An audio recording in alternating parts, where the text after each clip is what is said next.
హరీష్ రావు గారు, మీరు ప్రతిసారి సిట్ అనే దర్యాప్తు జరుగుతున్న సమయంలో రేపు ఎల్లుండో సిట్ పిలుస్తుందనగానే తెలంగాణ ప్రభుత్వం మీద ఏదో ఒక ఆరోపణ చేసి అవాక్కులు చెవాక్కులు చెప్పి తెలంగాణ సమాజాన్ని పక్కదో పట్టించి సిట్టు దర్యాప్తును కూడా పక్కదో పట్టించి సిట్టు దర్యాప్తులో జరుగుతున్న అంశాలు కూడా ఎవరు వాస్తవాలు అనుకోవద్దని నీ ట్రిక్స్ అండ్ ట్రేడ్స్ ప్లే చేస్తున్నావు.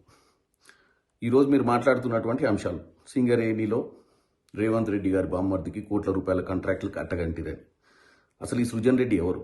ఈ సృజన్ రెడ్డి గతంలో ఎమ్మెల్యేగా మొన్న ఎలక్షన్లో ఓడిపోయి ఈ మధ్య సర్పంచ్ ఎన్నికల్లో కూడా మీ పార్టీ తరఫున సర్పంచ్లను గెలిపారని పాలేజ్ నియోజకవర్గంలో ఉన్నటువంటి ఉపేందర్ రెడ్డి గారి సొంత అల్లుడు. మీరు గతంలో కూడా ఇదే సృజన్ రెడ్డి మీద ఇదే రేవంత్ రెడ్డి గారిని వారి సంబంధాలను అంటగట్టి వారి బామ్మర్ది అవుతాడని చెప్తే రేవంత్ రెడ్డి గారు క్లియర్గా చెప్పిండు, ఆయన నాకు దూరపు చుట్టపని ఎటువంటి ఫేవర్లు చేస్తలేదని. అదే ఉపేందర్ రెడ్డి గారు వచ్చి క్లారిటీ కూడా ఇచ్చిర్రు, ఆయన మా అల్లుడు, ఎందుకు మీరు మా అల్లుడిని బద్నాం చేయడానికి చూస్తుర్రు, మా అల్లుడు నేనున్నప్పటి నుంచి నా తర్వాత కాంట్రాక్ట్లు చేస్తుండు, ఇదే సింగరేణిలో ఇదే సృజన్ రెడ్డికి సంబంధించిన కంపెనీకి గతంలో వర్కులు మీ ఆయాంలోనే వచ్చినాయి. ఆయనకే కాదు, సింగరేణిలో ప్రతిమా శ్రీనివాస్ రెడ్డి, సుధాకర్ రావు, హర్ష, చాలామంది మీ చుట్టాలకు కూడా సింగరేణిలో మీరు కాంట్రాక్ట్లు ఇచ్చుకోరు. అదే కాంట్రాక్టర్లు ఈరోజు సింగరేణిలో కంటిన్యూ చేస్తారు. నిజంగానే మేము ఏదో కండిషన్లు పెట్టి వాళ్ళ వర్కులకు ఇవ్వద్దు అనుకుంటే ఈరోజు వర్కులన్నీ ఎవరో నిజంగానే రేవంత్ రెడ్డి గారికి తెలిసిన వాళ్ళకి ఇచ్చేటోడు. కానీ రేవంత్ రెడ్డి గారికి మీ లెక్క దోచుకోవాలన్న ఆలోచన లేదు.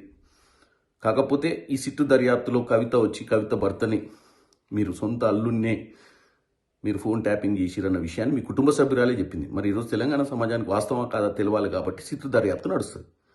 అంతే తప్ప మీరు పదే పదే ఒకరోజు వచ్చి సింగరేణి గురించి చెప్తారు, ఒకరోజు వచ్చి హిల్ట్ గురించి చెప్తారు, ఒకరోజు వచ్చి టీడీఆర్ గురించి చెప్పి 1000 కోట్లు దోచుకుంటుంది రేవంత్ రెడ్డి గారి ప్రభుత్వం అంటారు.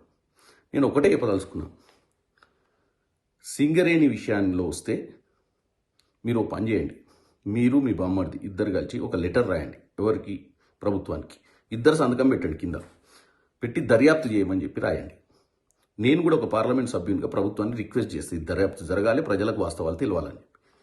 అంతే తప్ప ప్రతిసారి ఒక అంశాన్ని తీసుకొచ్చి మీరు చేసిన తప్పుల్ని కప్పిపుచ్చుకునే ప్రయత్నం చేయొద్దని హరీష్ రావు గారిని కోరుకుంటున్నాం.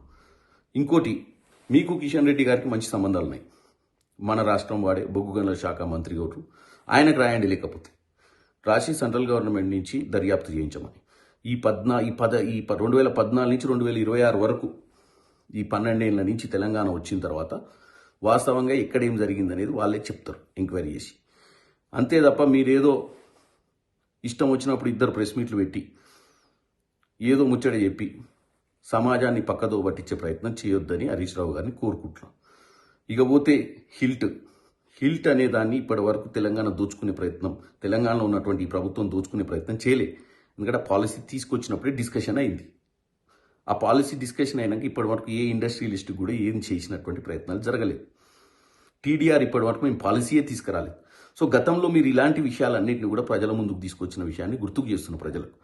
కాబట్టి హరీష్ రావు గారు, కేటీఆర్ గారు కేవలం వాళ్ళ సమయంలో చేసినటువంటి అధికార దుర్వినియోగం ఈరోజు బయటపడుతుంటే తట్టుకోలేక ఈ ప్రభుత్వాన్ని ప్రతిసారి బద్నాం చేసే ప్రయత్నం చేస్తున్నారు.